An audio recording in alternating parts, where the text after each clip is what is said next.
This is Urban Policy Analysis. This is Sophie Fajardo, our teaching assistant. And we're trying to make sure all the technology stuff is working in this new room. But it looks about the right size, comfortable, and we got a bit of air conditioning, although we're enjoying globally warmed Chicago summer weather, so enjoy it. With this weather, I'll announce we're having a bicycle ride this Saturday, scheduled at 10, roughly 10. We'll assemble by the library and head off a bit after that for roughly 4 or 5 hours. So we're going around. I used to call it Icons of Black Power. We now call it History of the South Side because we have 2 deans involved. So the 2 of them and I, John Boyer and Mark Hansen, each stop and talk at different sites about the political, social implications of the different sites around Chicago. So it's a complementary way with more specifics than what you'll get here, but we'll use Chicago. How many of you have lived in Chicago more than 2 years?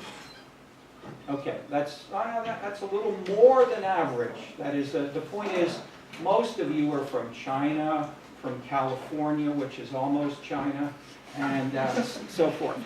So we got lots of different backgrounds. And so learning a little bit about Chicago and how it illustrates in comparative context some of the bigger theoretical propositions we'll be doing through the course. The main focus of the course is what processes make cities vital. And the meaning of vital shifts with the different theories. But the main past studies consider population and economic growth as indicators of vitality. Those are pretty simple. Others shift to citizen satisfaction. That's harder. We'll consider these, but as also more. The course is also an overview of the key concepts and findings from urban sociology, politics, parts of urban economics, and the sociology PhD prelim exams in the urban and ethnic areas are included, although they're starred. They're not core readings, but they complement everything else. The news is that there's lots of lively debate going on about what drives cities, and several new theories have been seriously questioning much of the past perspectives, which we now are covering. We're going to cover the 5 main classes of theories in the first part of the course. So you'll get an overview of what works, what doesn't seem to work, I'd say the general perspective of the course is that all of these theories, most of them, variations of them, have been developed by smart people. None of them are really wrong. They're mostly a question of context, of where and when and why does one theory or another work. So we're going to have things like theories, or X leads to Y, but we're also going to put a box around it and say, what is there about the context, the scene, the surroundings that shift the magnitude of X1 leads to Y, or X2 leads to Y, or X3 leads to Y. Then we can have bigger boxes where we have, say, China in one box, California in another box, and Chicago in a third box, for instance. And then say, why? What is there about the context? And so a bigger point we're making is the context is a critical part of the theory. And that's been omitted from, not omitted, the way it's normally approached by philosophers of science, historians of science, is to say, we assume, or so the economists say, we assume ceteris paribus, everything else is equal. Fine, but that everything else is what you want to try to include. And so the urban and the comparative urban is an ideal way to build global theories, which have more power because we've got more cities that vary in more extreme way than we do nations. So you could say, well, what if we had China, but assume we had democracy, more actively electing the president, assume we had a 3-party system, how would that change? Okay, that is, you've got variations of that if you go down to the local level, in the sense that you've then got multiple levels which we can now compare systematically. And in the last decades, we've got the data and the tools, and we are doing this. So we have 35 countries, over 10,000 cities. People are analyzing these kinds of things, as well as doing qualitative, in-depth case studies of a Chicago or one neighborhood in Chicago. And they all fit together is the new news, is the ideal way of trying to build coherence. Okay, how? So I'll give you an overview of a bit of that in this first session, and we'll elaborate through the course, and of course in the readings. The bigger past theories in the 19th, early 20th century were things like central place theory. So right in the center of the land is valuable. People want to live right in the center. And the further out you move, the lower the price gets. Okay, that's von Thunen. This is Burgess. This is others. Used in geography, economics, sociology.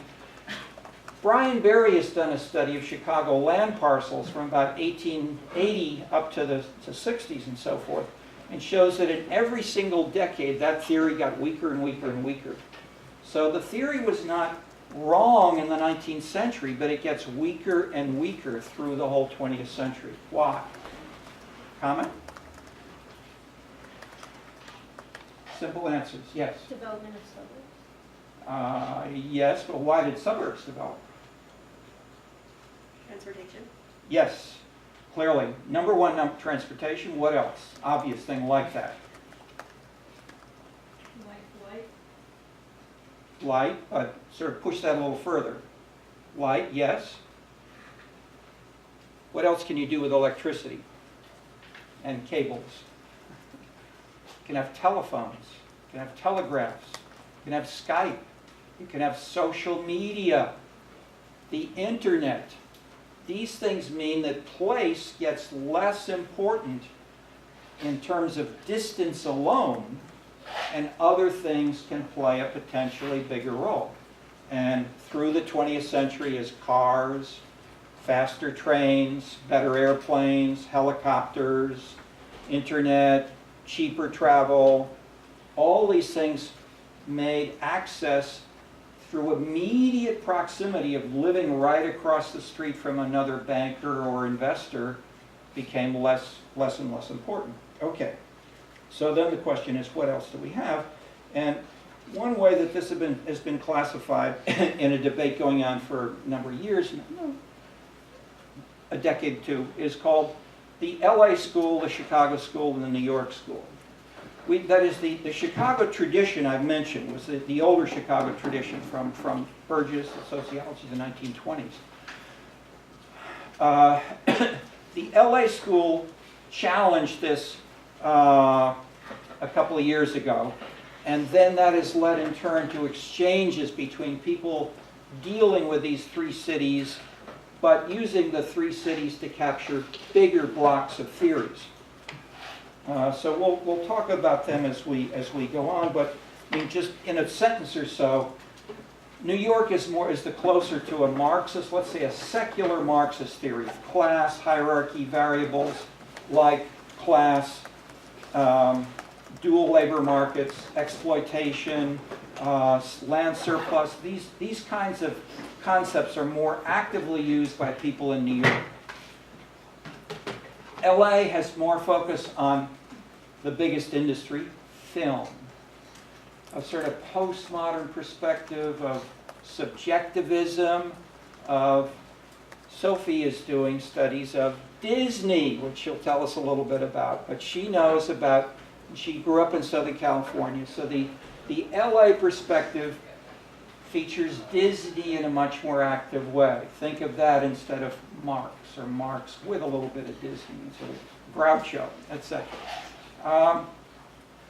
Chicago's distinctive characteristic, I'm suggesting in a simple word, is Catholicism. It's the largest Roman Catholic U.S. city in the U.S. Through the 20th century, and its whole political culture has been shaped by neighborhood, ethnicity, local parishes, local schools, personal relationships, trust and relationships which join Chicago more to the rest of the world, where these are still more important in China, in India, in Southern Europe, and Latin America. Personal relationships and clientelism, called by the outside critical media or the World Bank corruption, is a hot issue, and these are hot issues around the world, especially in cities today, but also with people like Donald Trump, what was his, I said we're going to bring in some national, what did Donald Trump label his opponent in the general election? Crooked Hillary. So he tried to say that, but now once in office, what is the press saying? Crooked Donald. I mean, say, look at your business conflicts of interest. That is, these are more visible now than they've been in national politics in the U.S. for some time. But it joins very much with what's going on around the world and at the local level, especially in Chicago, which is the classic machine clientelist city in the U.S. In that way. Okay. So, if those are bigger blocks of theories, I want to start to illustrate now how, rather than saying one is right or wrong, we say, let's look at the components of the theory and then see how they are either assembled or could be reassembled by different analyses, by better theories. Okay. And we'll go through 5, which are at the beginning of the syllabus. The syllabus is available on Chalk, or it used to be Chalk. It's now Canvas. If you go to the section called, I think, modules, then they have course readings or course materials, and most of the readings are there. And we have, I think, three or four books on order at the CTS bookstore, right here on University Avenue, for more elaboration. Okay, yeah. Has anybody been by the bookstore? Do you know if they have the books in? Don't know. Okay. All right. First section, really, regimes or leadership. That is, the classic idea is that what matters in a city is who is in the leadership. So if you're the king, you do what the king wants. If you're Mr. Capitalist, you do what the capitalist wants. That kind of local domination of the social economic characteristics of the leaders is an old classic theory. The name of the leader was often there, such as the Stalin era of the Soviet system and so forth. In the U.S., the classic, most of the research on U.S. cities from the 1930s onward said, these are capitalist cities, they're dominated by business. And that was the perspective of Floyd Hunter.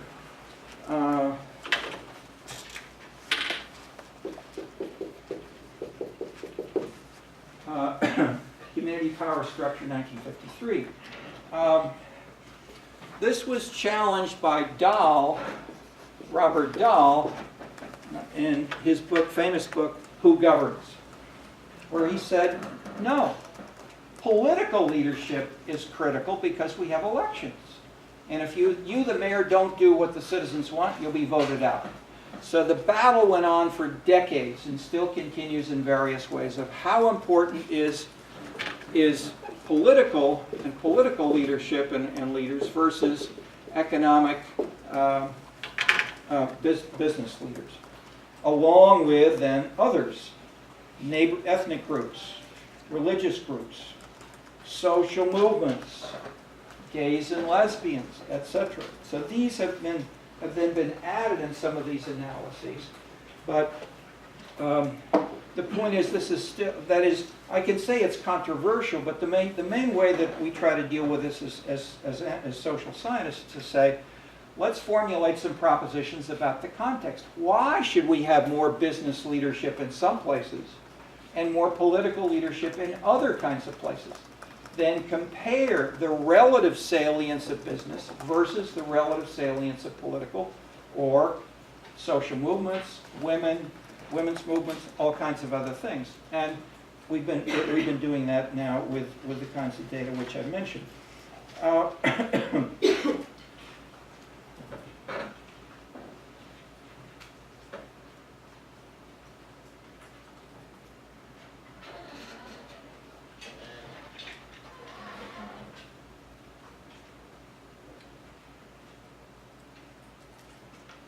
The leading name in political science was after Hunter was Clarence Stone. who dominated a lot of this debate and stressed a sort of subtle, indirect business leadership model. Within sociology, there was a book by Harvey Molich and John Logan, Urban Fortunes, which similarly stressed business without including so much on the specific implementation via political leaders. These have been increasingly challenged by the work which I'm going to introduce as we continue. And if you look at the later statements of these authors, they have largely given up their original formulations. Okay, we'll pursue in the next sections. Okay, so approach 1 is regimes and leadership. Approach 2 is markets, that there may be competition among individuals or business groups to sell things, or in terms of politics, political leaders or candidates for political office may compete with one another, and that dynamic may articulate programs which in turn lead cities to adopt different kinds of policies. Paul Peterson makes the argument that competition among cities undermines any one city's ability to set its own policy. So you may want to, especially if you're a big city like New York or LA, you want to do it the LA way, but if you find that LA is losing jobs, people are moving out, etc., the knowledge or a classic case was San Francisco, adopted a policy of helping the homeless. And there were small towns around the whole western Rocky Mountains which would give one-way bus tickets to the homeless of their towns. They'd go to San Francisco where they got many more benefits, and so the numbers of homeless got so large in San Francisco after a year or two that the mayor said, we better do something. And so they changed their policies, and so they're not quite as friendly as they were, but today they still have more homeless than most other cities in the U.S. And it's an example of the more general potential of migration policy, politics, all interpenetrating and shifting how these things operate. And the underlying dynamic, of course, is competition between the cities, which shifts, and then you can have one step beyond that, which says, I know that if I do that, if I make the city too friendly to one kind of person or lower the taxes too much, then what will happen? And so mayors anticipate that and don't do it because of the market anticipation in conjunction with it. Okay. Saskia Sassen makes a similar argument globally, that those cities that best adapt to the global markets prosper while others decline. And she goes into detail for New York, London, and Tokyo, and the financial markets, capital investments, and stresses that what cities need are to keep competition through firms that are called, others call producer services, banks, law firms, accounting firms, management consulting, web page design firms like Accenture and others. And that these in turn, and Chicago has more of these, more as a percentage, I think maybe more in absolute numbers than New York and LA. I haven't closely checked. Glazer et al. Shift gears and say this production emphasis is important for jobs, but in today's world there are plenty of jobs for talented people, and cities can also compete as consumption locations. And so the economic concept of amenities comes in a way that amenities can be a premium since people can meet each other for cafes, social life, entertainment, dates, etc. My Old and New Paradigms paper suggests that models still in many people's heads have grown out of date, and that land use, a central place theory, regimes, race and class politics, in this sense are old. And a new political culture which is more in touch with globalization leads to changes in how a number of these things work. Okay, we'll elaborate a little more, and basically we have three kinds of challenges. So these first two, leadership and markets, are older theories. The three newer theories are political culture, innovation, and consumption. Political culture, the most widely used discussed background is from Daniel Elazar.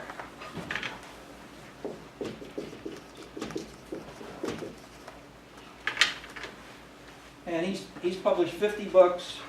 He's got a big global theory about how these things emerged, how they operate, and so forth, how they developed in ancient Greece and with the ancient Jews, then with migration patterns. We'll talk a little bit about that. But within the U.S., he basically argues there are three traditions, three political cultures: New England, Middle Atlantic, and South. And that as these streams of people migrated westward, they carried their political cultures with them. And so if you were born in Louisiana and you moved to San Diego, you carry your political culture with you. And so they argue, for instance, that Northern and Southern California differ in good part because of the differential migration from the North, the New England, the Middle West, and the South. More clear in, say, Seattle, which is Seattle, Minneapolis, Ann Arbor, are parts of New England political culture. They stress participation, egalitarianism, democracy, from a Calvinist religious background past, which they shared and which drove these people out of England, out of the Netherlands, and to migrate to these areas. By contrast, in the South, you had trading companies, the Virginia Company, which would build a ship with people who were called in England indentured servants, and one would be a blacksmith, one would be someone who would be a painter, someone else would know how to plant trees. You'd have a whole plantation or a couple of plantations with staff all set up in advance, and the goal was to make money. So these were conflicting fundamental value orientations that led people to arrive with different perspectives on life, the economy, and politics. So the Southern system is hierarchical, with slavery as the model, as it was replaced by African Americans at the end closer to 1800, and it continues to mark neighborhood differences in the whole U.S. today, especially related to race. So even though you could say we're a post-industrial society, the deepest political cleavage in the United States is today race, which is a feudal originated cleavage. So even if we have multiple economic systems, that suggests that the basic economy may not drive right away, or when and how, cultural and political cultural rules. Okay, that they can interpenetrate for some time. All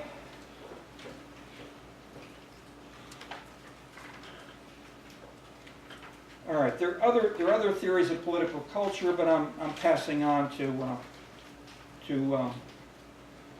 get going with this.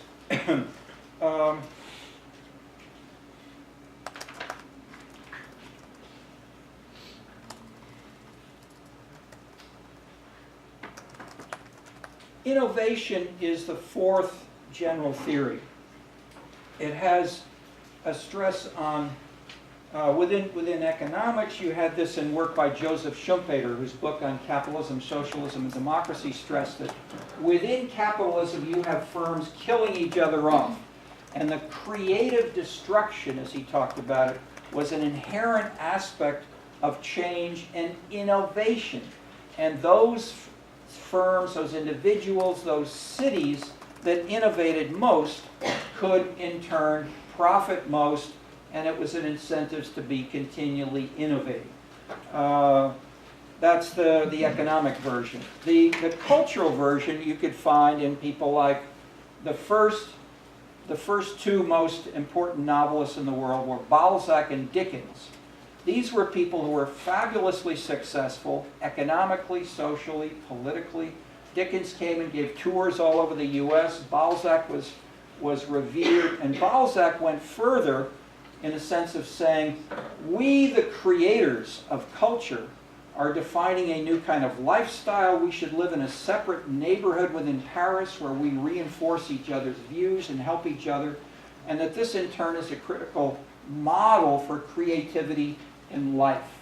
Okay, that theory then got continued by the end of the 19th century with the most popular French intellectual artist was Baudelaire, and he argued street life is the quintessence of how we live, and if we capture that in poetry, which he tried to do in his essays, again, this is a model of innovation, and he talked about modernism.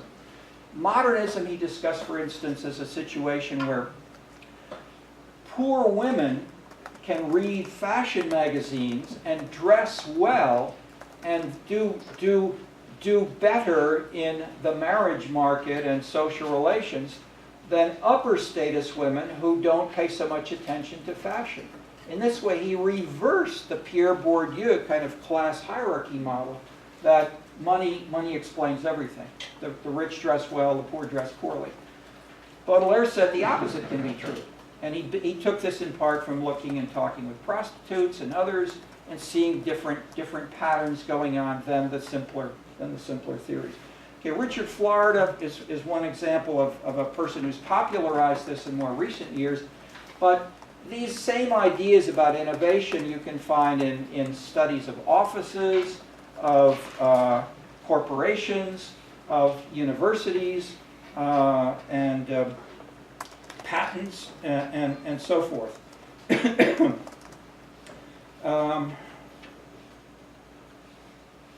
Schumpeter, Jane Jacobs, I should mention, blended this with citizen participation. She was a New York planner, activist in Greenwich Village. She attacked the building of a big freeway that was proposed to go right through Greenwich Village, the artistic neighborhood of New York. And she succeeded in stopping it and stopping the dynamo of the New York car-oriented, big business kind of orientation. And that style has became and still is a major subcultural style, which has been updated by adding things like social media. So you could say you see this today in Kiev, Cairo, Rio de Janeiro, Hong Kong, with sometimes student-led but often youthful protests against the establishment. What happened in the last few days in Germany? Angela Merkel. What happened to the two leading political parties in Germany, which had dominated since World War II, basically? The same thing that has happened in France, the same thing that's happened in many other countries. We talk about it as a new political culture. The traditional parties get weaker and weaker. The traditional coalitions with unions versus, that is, the unions versus capital, the banks versus workers have weakened. And so both the CDU and the SPD parties have dropped in the last few days, and you've got a scattering of new parties, especially nationalists. But the general point is they're not following the normal rules of the game. They're following protests, street activities, and the like. And these are happening in France, in the US, in Canada, including Hong Kong. So we'll talk a fair amount with about China, as we've had we've had Chinese collaborators, visitors for over 20 years, and the contrasts with China are particularly interesting in trying to see where and how these different components fit together, especially context. Okay, the fifth theory is about the consumption and the arts, the leisure time, the intermingling of play and work, high and low culture, all kinds of things morph together in ways that in the past were largely left to specialists.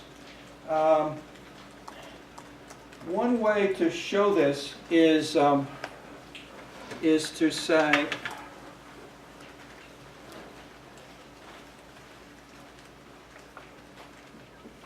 classic 19th century Alfred Marshall was land, labor, management, and capital lead to economic development. Gary Becker added this up and with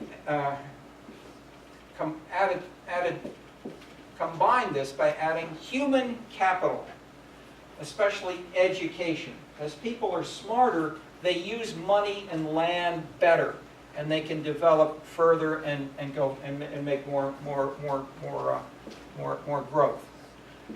We don't challenge these, but we add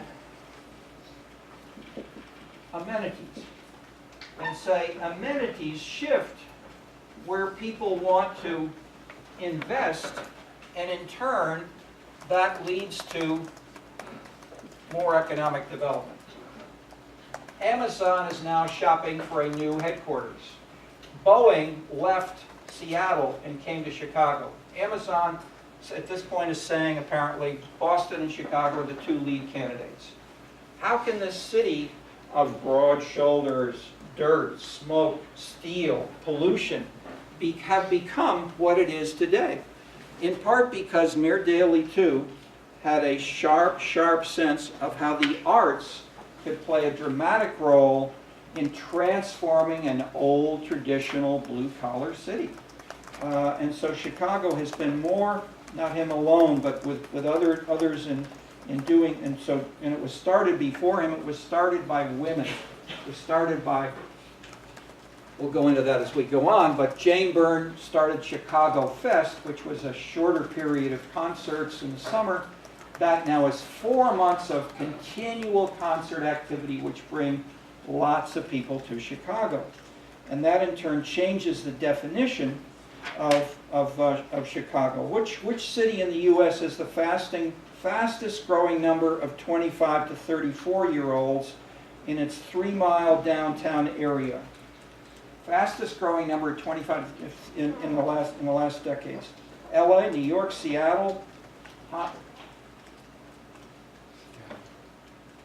What do you want to get? Yes? Is it Austin, Texas?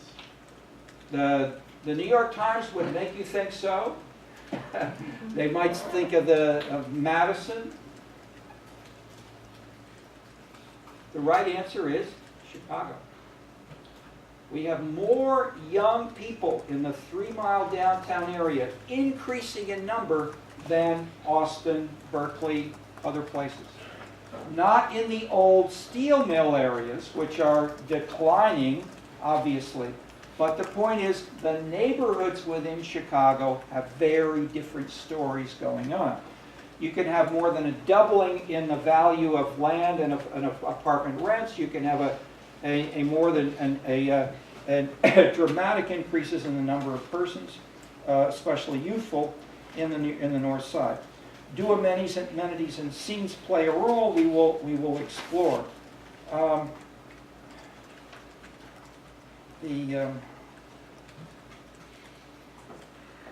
see if I can get this to play easily for you. Let's see, I'll try. It usually shuts itself off after a while, so I can still go back on.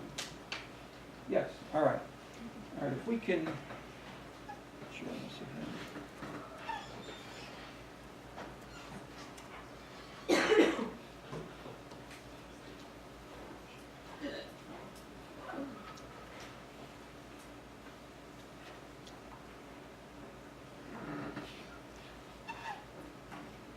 If I press full screen, it does funny things, so I'm leaving it like this.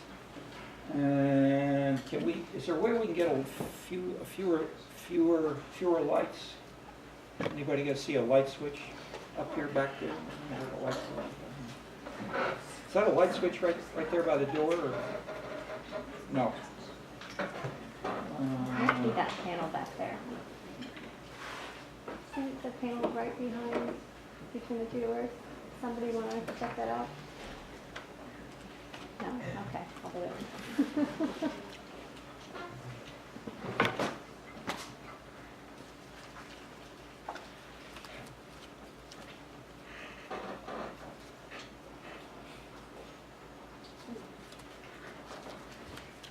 Yeah, what we usually need is also is the volume on this thing. It's on here. Okay, we have no sound. It's usually just that the sound is too low on the, we should check this first. Aha.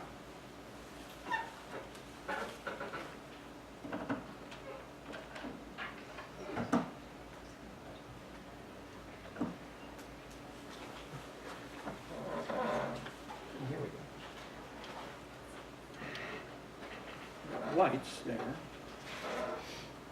but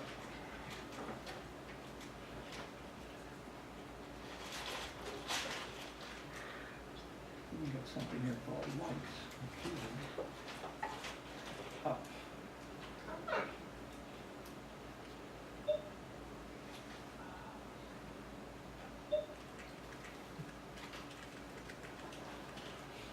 I can try with my local. Okay. Let's try to get this. Need sound to hear that.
Okay, that's Lollapalooza.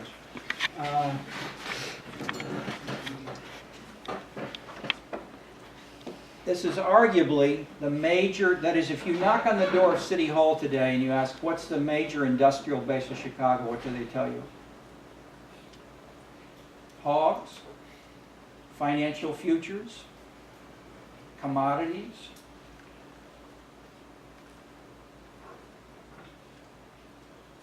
What do they say? Entertainment. This is the base of the Chicago economy. Hotels, conventions. Chicago has Chicago, Las Vegas, and the Disney Florida location are the major convention centers of the U.S. New York, I think, is 12th. So people come here for business conventions, and they used to come just for business. Now they come with their friends, with their families, and they stay for a weekend, for 3-4 more days. The number of tourists and visitors has dramatically increased through Daily, from Jane Byrne through Daily 1, Daily 2, as well as Mayor Rahm Emanuel. There's a story in Crane Chicago Business this week, really written, so it's reprinted from the Bloomberg, Bloomberg Press by a writer from New York, who's featuring the successful, dramatic rise in tourism in the last few years, despite recognizing crime, other problems, poverty, inequality, etc., ethnic conflict, which are still here. So all of this is in Chicago going on. But this focus on music, I live in Bronzeville, the main African-American neighborhood of Chicago, and the use of the music, the use of this linking together with politics, culture, social movement activity is a critical part of Chicago, and specifically African-Americans. So this is not just the rich. This is widely shared. Okay.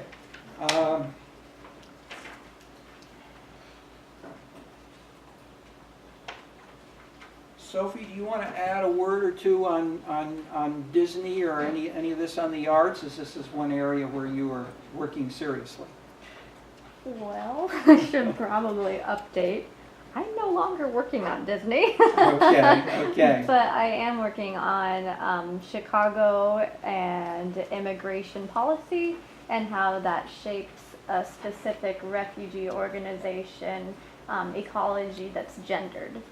So Okay. it's still very intimately related to this class, but it's less about the art. Sure. No, but I mean, all the better. I mean, in that sense that you're dealing with I mean, you know the Disney story, but you've got all these other variables which are in different sections of the course as well. Okay. Let me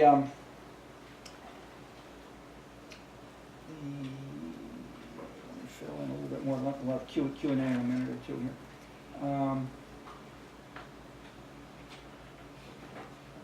Taken together, we find here some drastically new ideas about economic and social political development. The old themes of capitalism, class conflict, race, class and gender, business dominance, and the like are not ignored, but they are reshaped and transformed by these three new themes. Do all of these matter? Yes, I'm suggesting. But where and why and how is a critical part of trying to separate out. We've done this in our book, which is on the reading list, Silver and Clark. We worked for 12 years with people internationally, from China through Spain and Poland. And the book is called Scenescapes. It develops 15 scenes. They're a scene, just in a quick overview, a scene we know from Lollapalooza as a classic past example, but the idea is to build this into a coherent theory of where and how a scene may matter in a serious way for urban neighborhood definition, development, and business, and more. So what we have is 15 dimensions of scenes, none of which we invented. We took them from the classic values and things that are important to people: utilitarianism, glamour, transgression, self-expression. These kinds of things we explore, and we then measure them with hundreds of amenities for every zip code in the US, for communes in France, for small unit neighborhoods in Japan. And then we show that these things often drive investment, they drive new, younger talent, older, and that the youthful amenities drive those. Amenities like nicer weather and retirement areas drive retired people. Or just weather. Just take weather. Retired older people go to Texas, Santa Fe, Southern California, and the like. Is that a driver for Chicago? Much less. I mean, maybe you're here for the good weather, and you've got it this week, but most younger people are much less driven by those factors. So they're age, education, other kinds of factors which operate for different subgroups. So the idea is to reconceptualize. So the scenescapes is a way of systematically conceptualizing the context, the urban element of a theory. So if you have all kinds of theories, not just urban theories, we try to look at it and then say, how does the urban, so we have x1, x2, x3, or xn leading to this. How does this context, the scene, what do these elements shift in the relative magnitude of A, B, or C in explaining how these things work? And so in a way, it shows you how we don't need to say one is right and one is wrong, but we say how strong is A compared to B under different contexts is the way we tend to try to reformulate it and test it with the data which is in the Scenescapes book. Okay.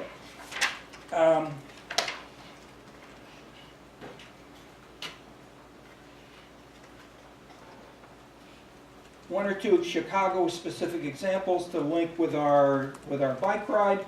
Clearly, we have in some neighborhoods more recent migrants from Mexico are closer to the classic padrone and clientelism.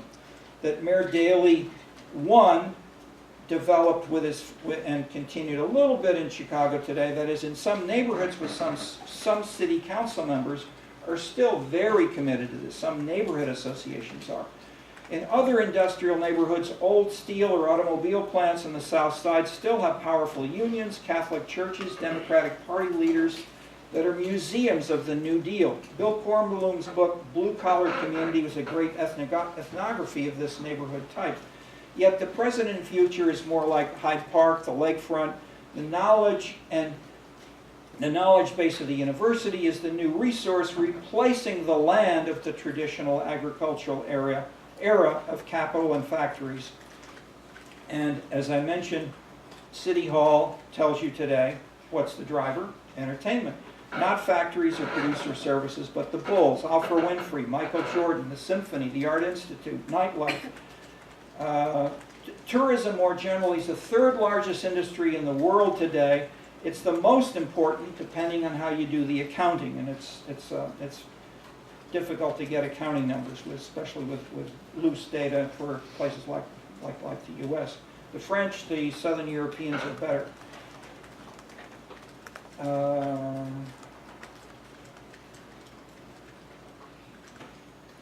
The striking theme is that these transformations that I'm pointing you to in Chicago are underway globally. But different neighborhoods, different cities within China, within Japan, are different from each other in ways that the diversity is the beginning of science. Durkheim said science begins with comparison.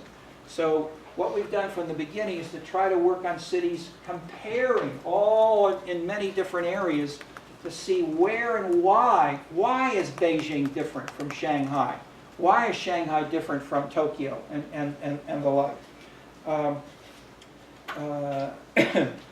And so forth. All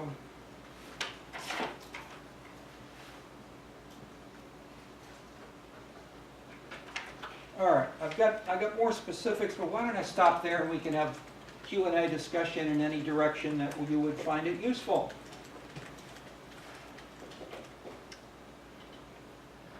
Any question is appropriate, relevant. Don't be afraid of, as you see, most of you are not from Chicago. If you want a Chicago question, if you want a question about how does this relate to my country in X or my city, or I'm from so-and-so, that is, if you can think of or talk to us here and say, I don't see how that theory can work in my town of, then let's talk about it. Yes? So I was researching airports in the Chicago area, and I read a story about how Daley closed down this airport right next to McCormick. Mixed field. What was the point of that? MEIGS. Oh, no, great. Great anecdote, very powerful. Who can, anybody want to answer? Anybody knows a bit of the answer, just a little of the historical description of what happened? Then let's interpret it. Daley proposed to the governor and the federal government that we close Meigs Field, which was a little airport for small airplanes right next to McCormick Place. The governor would fly in, people from Washington would fly in, and they liked it because they didn't like being in Springfield. They wanted to come to Chicago, so they'd fly back and forth. And so the governor and the federal government and others basically said, no, you can't close it. So what did Daley do? This is Daley 2. One night